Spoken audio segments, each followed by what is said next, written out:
Yeah. Back at it. What's up? Been a while. Yeah, actually. Been a while. So last episode that we recorded that was supposed to be on the uploaded, yeah. It got a YouTube strike, so we had to put it down. That was absurd and Very. We put in a lot of time in that video. yeah. It was the Premier League that spoiled everything. Yeah. We recorded that. But today we are back with some interesting goodies for you guys. So my guy, how was your week been? Yeah, man, you know my week. Yeah. Not a lot has been going on, but we are back at it with a whole lot for you guys. Last week was fumbled. We accepted that. We tried to fix it, but we couldn't. This week we have still a lot for you. We're still gonna talk about the book of Irene Namubiru as well. A very nice book. I love the storyline, and there's just a lot of things that we're gonna talk about today. And we hope that for the viewers out there that are always tuning into our podcast, that they will be very, very, very excited because we have a lot of intriguing info and fun facts. Yeah, of course. So today, since last episode, we spoke of I think let it be our icebreaker. Yeah. The Irene Namubiru's book, My Mother Knows. Yeah, very nice book. Yeah, it's very a nice one. Book. I've kind of gotten a summary about the book, but I haven't purchased it. But I've gotten to know it costs like $130 UGX. Okay. You can get it in any place like Aristoc, those libraries. You can get it, and on Amazon still you can purchase it. It's a very nice book. The book rotates around her having issues with her mom. She has been quiet for a long time.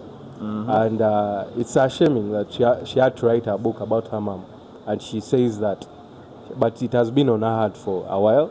Yeah. We are living in this society. We have been given that mukulu tasobya, but I mean, who say it? Because even them, they are humans. Yeah.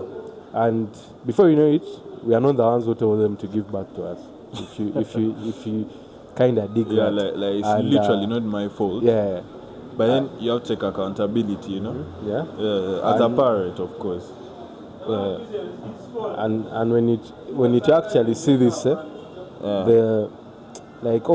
parents have some people are having toxic families, where they have to deal with deadbeat fathers, unpresent dads, the toxic moms, as some people might not want to say, but those things go on. But we are blessed that. Okay, I'm blessed that my family we are kawa, but the people out there, I think it's time for you to speak out. Don't die with that burden on your heart. Yeah? I mean, when you come to talk about it, at most, most people don't give that time, but there are kids out there that really grow up from malnourished backgrounds. Yeah. And at the end of the day, when that kid grows up, they are literally mentally affected. Yeah. And then you blame the child because of their personality at a later stage. But then sometimes that's why it's not really good to judge people, because we are all not from the same background, So sometimes before you judge someone's acts, I prefer that you first give them an ear, listen to them. It's not like some people want to do things because they want to.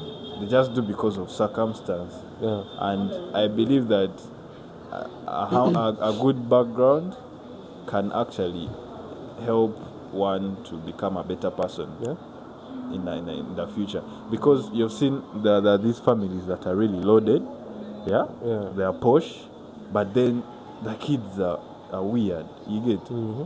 Kids have weird behaviors, but you didn't expect that from a posh family. I mean, you have everything. You don't have to struggle. You never ask.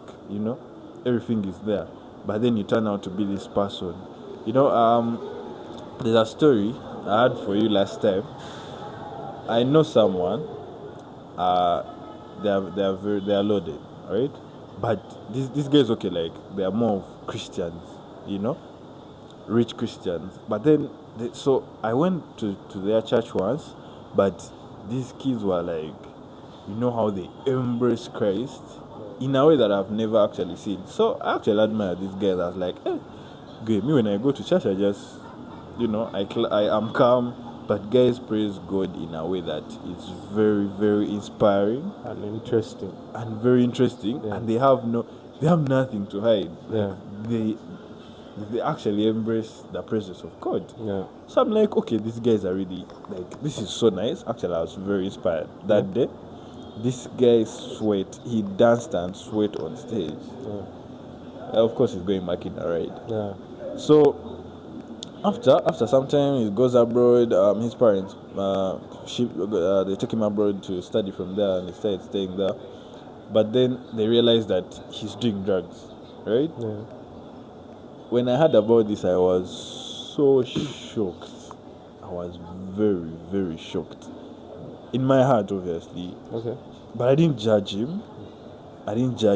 Yeah, because you can't know. Of course, like outside, they show you they're Christians, they're doing well, but you don't know what's going on. You don't know why he started taking drugs. That's why I didn't judge him, because I do not know. Me personally, I don't do drugs, I don't drink, but I have reasons why I don't.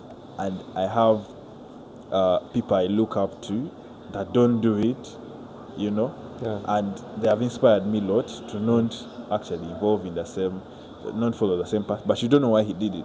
His parents are nowhere close to that, but he's doing it. So you do not know. Monday might be depressed. Monday might be going through anxiety. So maybe he's misled. He just needs help. But then someone will just come and judge him and say, for you guys, rich people, what. So it's not very good to judge people. That's why I think Irene Namubiru writing such a book, Betrayal from his mom and his brothers, that was a plot twist. I feel like if you're to read that book, they'll reach a point, and it's very, very interesting, because the title is very intriguing. My mother knows. Very, very intriguing, and it's very nice. I urge, like, if you're a reader, read that book. It's a good one. She actually explained why the title is My Mother Knows, because she tried to say that if anything happens to her, or like anything, just anything, as written in the title, My Mother Knows, it's the mother knows, like, what has happened to her. That's basically like what she was trying to say, because the mom reached to an extent, she was a perpetrator of some plot that happened to her. Like, there is some news that she was arrested in Japan. She was going to Japan.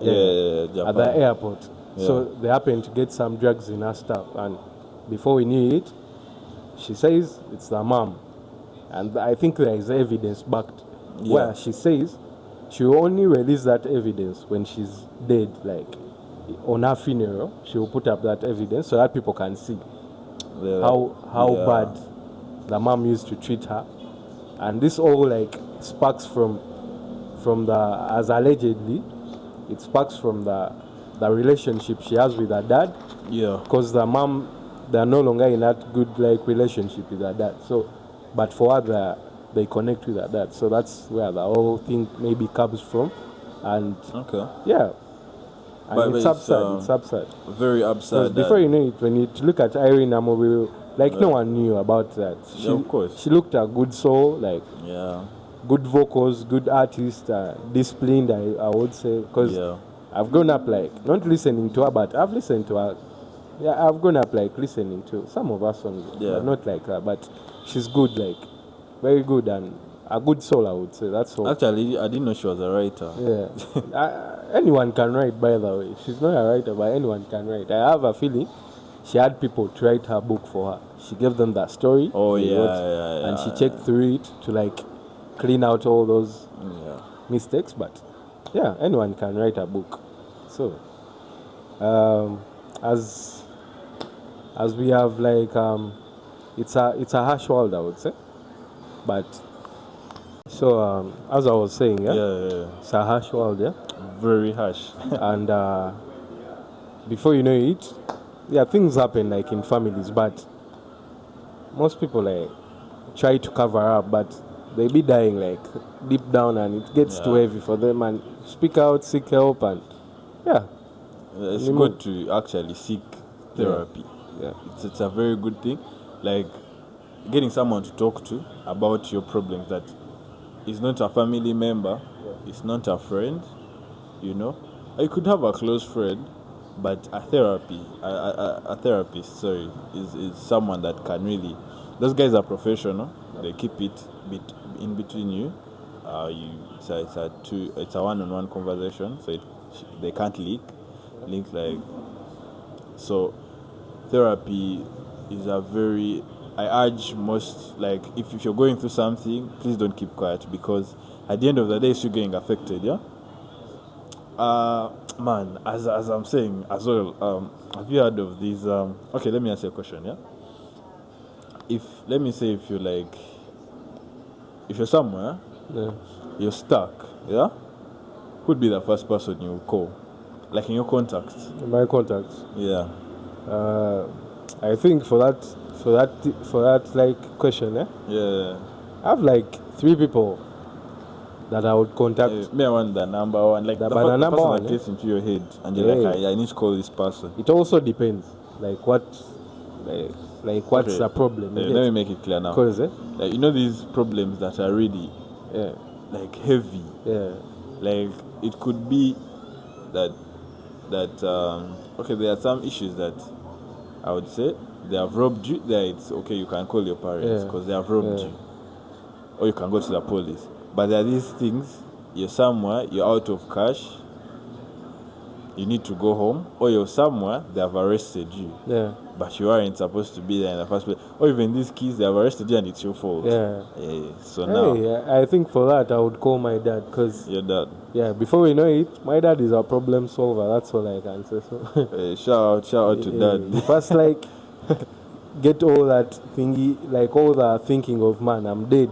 You first get it away, and you be like, man, this is the only guy who's going to save me per now. And now me, when I'm in shit, my parents are the last thing, like they're the last people I always call. Like before I call them, I've, like, by the time I reach to call my parents, I've called quite a number of people that I know will like won't ask me questions. Like me, when I'm in a problem, I want to call you.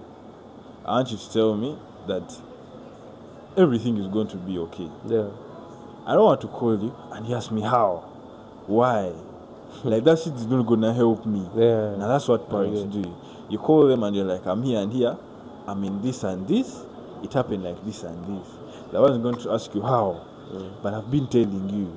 Like, that's not gonna help me. You get? That's why I never called them in the first place.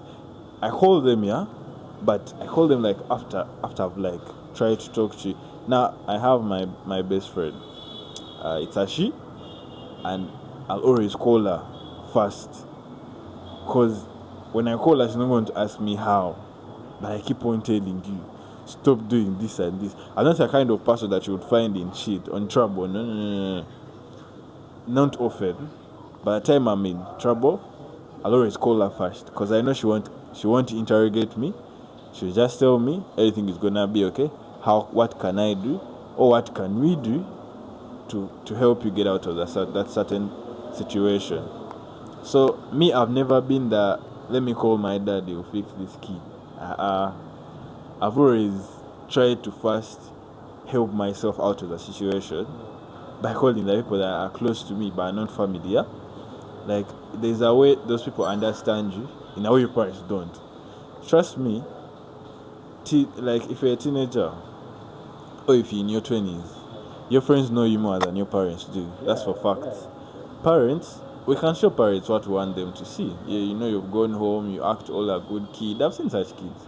At home, most dangerous kids. And then later they're the most dangerous kids. And to me, I prefer kids who like open up to parents and like jazz with them. Yeah. It's what I've been trying to build for the past few years with my parents. Yeah. Trying to like not to fear them, not to like act like as if they are all and mighty. But I'm not saying I disrespect them, but I keep that relationship, to be mutual. I don't want keep them it to be a strict relationship. Yeah. So me, I chat to them. Actually, I chat to them. I don't hold back.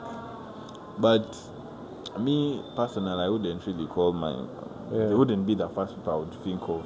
Yeah. I'll think of that person that I've told you. Yeah. I mean, what do you mean? Let me ring my dad. Yeah. Like yo. Okay, you see it. That's great. There are some problems that, trust me. You see, even the very friends you have, truth be told, some of those guys we have as friends. Okay, they can be your friends like that. Yeah. But there are some problems, man. They might also like get scared of maybe like involving themselves in. And then my dad is a tough man, but trust me, once I call him and I tell him I'm in shit, he'll come through. This guy is going to. He will try maybe to like ask me what happened or what, but he will come through, and when he solves it, he won't even. Before you know it, he won't even ask you like what happened, like that. He will instead begin teasing you. Now you see, I be telling you. Now you see, but he will solve it for now. And kids like fear their parents, but your parents, I think, safe to say that they are like your best friends. That's all I can say. They are your best friends, but it's us who choose to make them look like our enemies. Yeah. Yeah, because parents would never judge us. Yeah, they will never. Yeah. So, I think my answer is that. Now, I remember, I was with a friend. So, it was from Fork. Yeah. We were walking. Actually, I had gone to see him, spent a day with him. Then later, I had to go home. Yeah. So we're walking. I had to get a judge, but I was like, you know what? Let's just be walking as we judge. Now they don't steal my phone. Kati, when they saw my phone,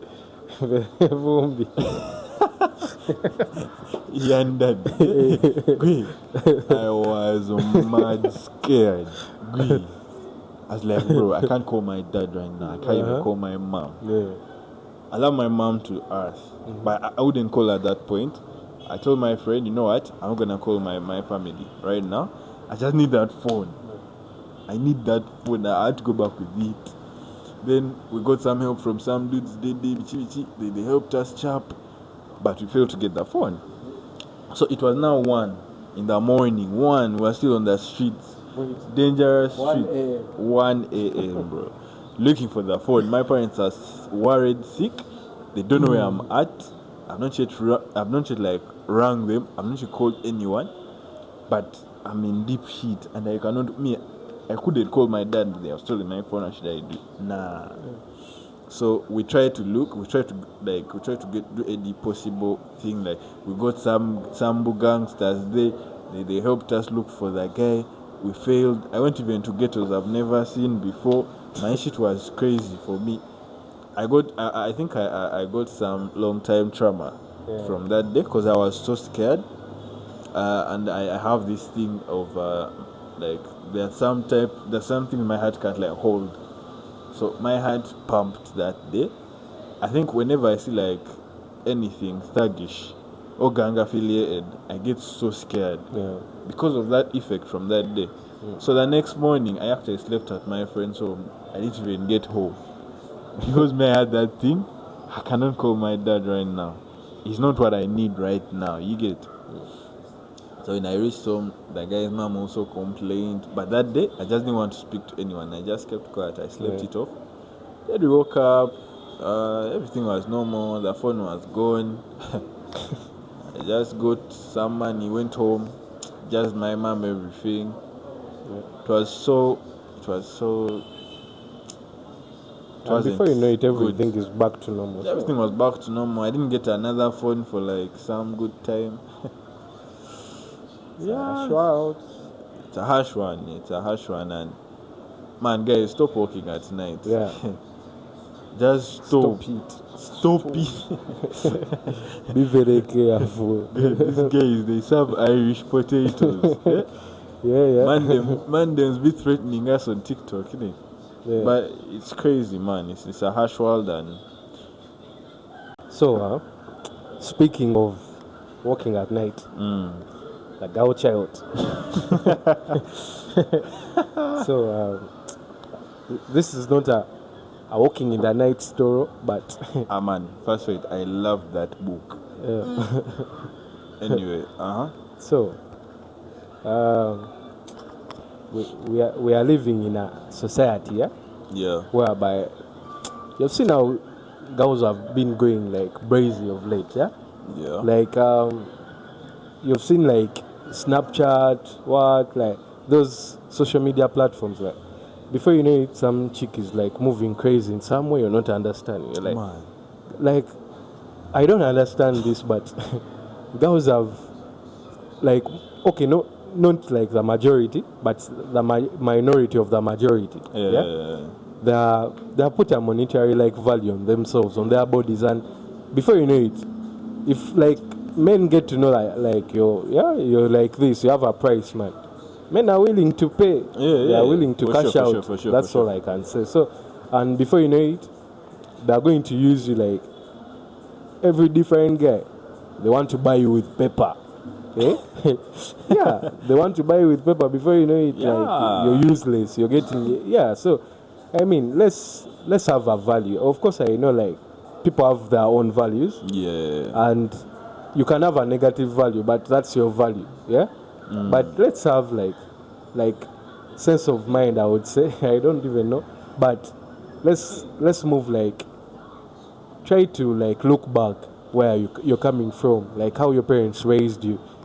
Like try to have this in mind. Like if maybe your parents get to see your life on camera, or CCTV, would they be proud of you? So let's do things like, don't do things because no one is going to watch you or what, and let's do things because like it's what's supposed to be done. You're supposed to do good. Of course, the temptations, like the luxuries we're all chasing, but I mean, and of late, it's not that they even like how should I say? They want like money. Of late, they are like moving in a way that they want food. They are dating for food. Man. Yeah, so man, hunger can strike, bro. You see those ladies in hostels and sorts, man. Yes. So, man. Okay, I know sometimes, man, you can be very hungry, but just don't put a price on yourself. Yeah. But it's just food. Like at the end of the day, it's just food, bro. Yeah. And like, you don't need that. You don't need it that bad. Yeah. Yeah. Yeah. You don't act like that. Okay, you need it, but there are certain ways you're supposed to like move. Yeah. Have a budget. Yeah. Save. Yeah. You know? Stock food, I would say. Stock Buy those beans. things. Yeah. Yeah.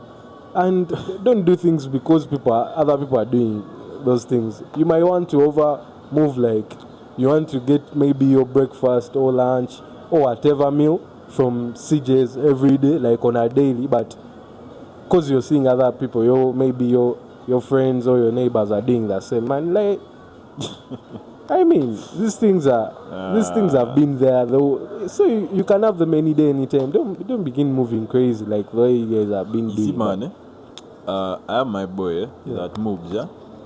So, like last there's an episode where I talked about the buggers that are always moving in compound, innit? But this guy, he has a rental, yeah. It's close to the school, but like not very close, but yeah, it's close. So we were there chilling. We were chilling as boys. We were three. Then we had cooked our spaghetti, and some eggs there. Yeah.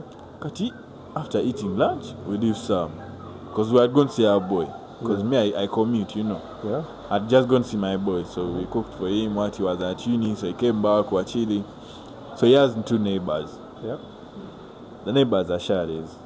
Both of them from the front of the gate. Yeah. So one chick comes and she enters. She comes claiming she's calling Emma, but she just enters. So she enters. Then she gets out. Then the second time she comes, and she talks about her being hungry. Yeah. Now that's where I knew that our spaghetti is gone. Because tell me why this other chick enters and looks at her saucepan and she's like, should I take it? Now you also obviously have no option. Like it's either take it or take it. Serve yourself from there and go out. Actually, you might say that my chick went with the whole saucepan. Yeah. I was blah. I couldn't. The bravado. She was audacious, bro. This chick just took the whole macro. Everything. Good thing we had finished eating. Mm-hmm. Can't imagine we hadn't eaten. Yeah. Wouldn't we just starve? And for some reasons, there are some things I don't want to even sound like bad. I don't want to sound rude, but there are some things that you can't let them slide. Man, I just couldn't let that slide. Yeah, like, but what do you mean? I think she might be there. She might watch this episode, but bro, this is a message for you. Anyways, you should the girl child out there. You should pattern yourself. Before you know it, you're going to start moving in a way that, hey, this guy Smanya used me, bichi. Yeah. Because trust me, when a dude gives you, okay, not all dudes of course, but you've seen these guys you've seen men. Yeah. When a man gives you something, man, he would want something in return, punk way, something like that. So you should limit the things you get from, and also the chicks know it. That, hey, this guy is going to take me out, bichi. The things you're craving for. He's not your brother. He's not your brother. He's not your sister. Can you imagine they crave for outings? Yeah. I don't know if I'm built differently. Yeah, but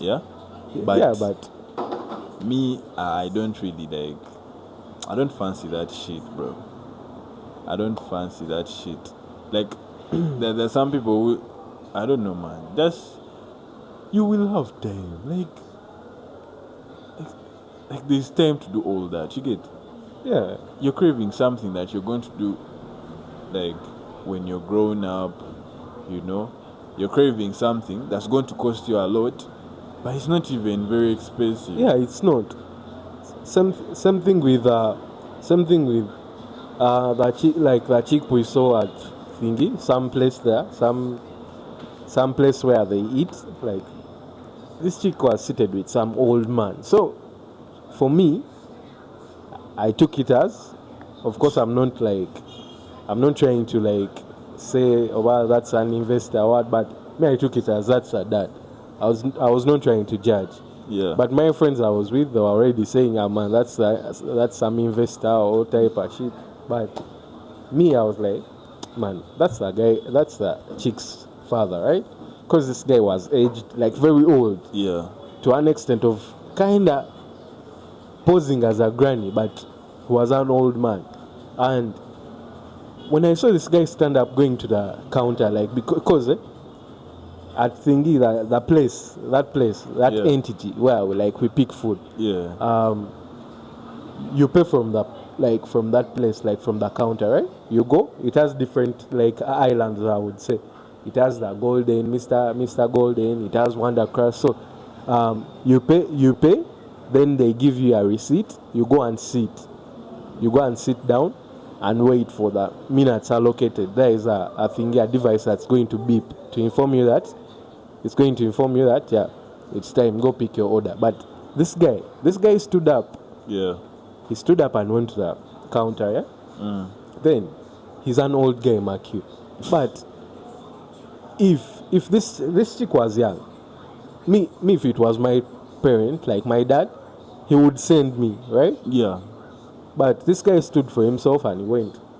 Before I knew it, he had disappeared. He vanished in thin air, like a demon. Yeah, so this chick kept on moving heads, looking around. That's when it kicked in. She was stranded.